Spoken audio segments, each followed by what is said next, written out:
Good morning and welcome to Bay Sunday. I'm your host, Sue Kwan. Now, please remember to join our Facebook fan page and to follow us on Twitter. For more information, log on to cbs5.com/BaySunday.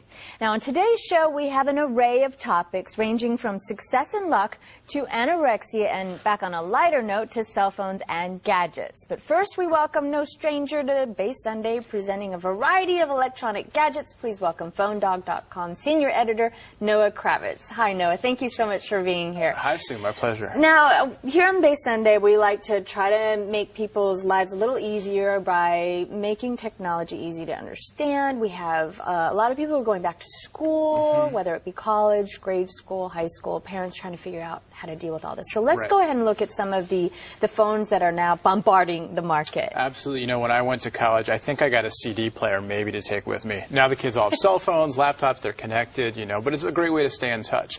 So we've got, it's a busy time for the industry. We've got a bunch of new stuff. This is kind of an interesting new phone. It's from Nokia and AT&T. It's called the Surge, and it's got kind of a unique form factor, a little more squarish than some of the others, and you slide it up, and it's got a full keyboard, so you can do all your messaging and texting and email, but then it's actually a smartphone, so for the kind of more advanced users, you can sync it with your corporate email and your calendars, and it's got a full web browser, and really just a lot of functionality and power in this kind of tiny little package. And is that the Touch 3G? This is the Surge. This is the new Nokia Surge. This one is the MyTouch 3G, which is from T-Mobile. This is the newest Google Android phone. So on the back here, it's got the Google branding.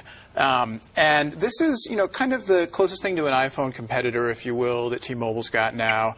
It's got the Google Android operating system, which is great if you use Google services like Gmail and Google Calendars and that kind of thing. You do all your email, your web browsing. It's very lightweight, and it comes with this whole carrying case and all these accessories. It's like a doctor's kit. It really is a doctor's kit. It's got your, you know, your padded case, and great for college kids, right? They throw it in the car and it gets banged around. Your headphones and everything, and then they have all of these accessories that are customizable and wild colors and all kinds of stuff. So it's kind of like having, from what I understand, a computer in one. And is that what the hype is all about? Is that it's using Google's operating system and you can do much more on it, or? Right. The hype is exactly that. It's kind of two things. One is you're connected all the time to your email and your calendars and your messaging and the web and everything. And the second is, like you said, because it's a computer in your pocket, you can add programs on. There are these app stores now for Android and Palm and Apple and BlackBerry, where you can download programs to kind of extend, you know, what the device can do. And this one?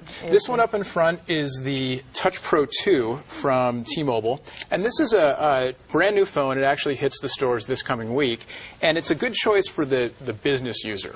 It's got a really nice big keyboard, and the screen actually tilts. So it's almost like a little mini laptop. And then it's got actually kind of a very advanced speakerphone. When you flip it over, the speakerphone turns on. There's even a mute button. So if we were having a conference call with your producer and we didn't want her to hear, we could hit the mute button and talk amongst ourselves. So. All right. Now, this, of course, one of the biggest trends in green. We have a green phone? Yes, we have a green phone, or a greener phone at least. We're getting there. This is called the Reclaim. Just came out from Samsung and Sprint. It's actually low cost, which is nice. But the plastics on here are made from, they're bioplastics. So they're largely derived from corn. So they're a little more eco-friendly. The packaging is recycled, and obviously they have the, this is referred to as ostentatiously green, which I think is kind of funny. But it is, you know, it's recycled materials and everything. But then it's actually a full-functioned phone with the QWERTY board, and you can do your social networking and your email and your messaging and camera on the back. And so it's a good trend that, you know, technology and Mother Earth can coexist. But is this going far as to say that if you were to recycle this, it would biodegrade? I mean, because that seems like it still has chips in it. Right. Oh, no, it wouldn't biodegrade. It's the method that they use to create the plastics is bio-based. But then actually the phone has a larger percentage of recyclable materials in it than your average phone. And it is green. It's bright green. And it is bright green. Some people like that. Yeah. Okay, now we have our accessories. What is this contraption? So this contraption is called the GorillaPod. And it's a tripod, and this is the new version of it, which, so there's a standard camera tripod mount here, so you can screw your camera, your camcorder on it. And what's kind of cool about this is the legs are flexible, so you can actually wrap it around things.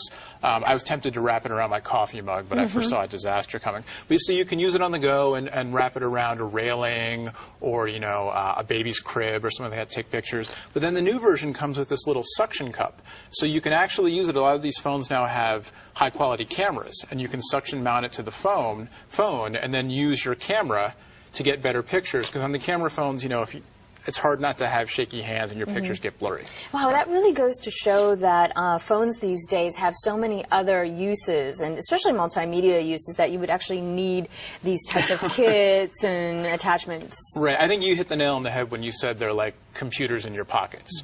And, you know, aside from, I mean, a lot of people I know, especially the younger readers of our site, they don't actually talk on their phones. They text, they email, they listen to music, they take pictures, they go to Twitter and YouTube.